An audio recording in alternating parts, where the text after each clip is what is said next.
கிட்டத்தட்ட ஒரு 5 1/2 வருஷமா ஓடுன பாக்யலட்சுமி சீரியல் இன்னைக்கு முடிவுக்கு வந்தாச்சு. பாக்கியாவும், கோபியும் நாங்க திருப்பி கல்யாணம்லாம் பண்ணிக்க மாட்டோம். பேரண்டிங். பிள்ளைங்களுக்காக அப்பா, அம்மாவா இருப்போமே தவிர, சேர்ந்து வாழணுங்கிற அவசியம் இல்ல அப்படின்னு அவங்க சொல்லி முடிச்சிடுறாங்க.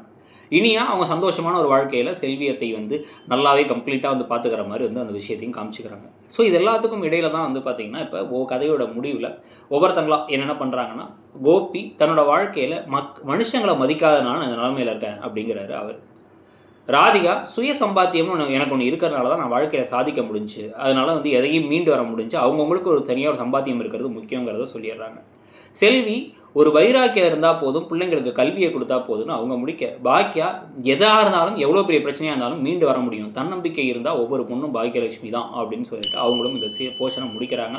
ஸோ மொத்தமாக ஒரு 5 1/2 வருஷமாக ஓடுன சீரியல் முடிய போகிறத பற்றி உங்கள் கருத்து என்ன? இந்த சீரியல் முடிவுக்கு பிறகு நீங்கள் வேறு எந்த சீரியலுடைய ரிவ்யூ நாங்கள் போட்டால் நல்லாயிருக்கும்னு நினைக்கிறீங்கிறத சொல்லிட்டு இடம்பொருள் சேனலையும் சப்ஸ்கிரைப் பண்ணிவிடுங்க. நான் மெஜல். தேங்க்யூ.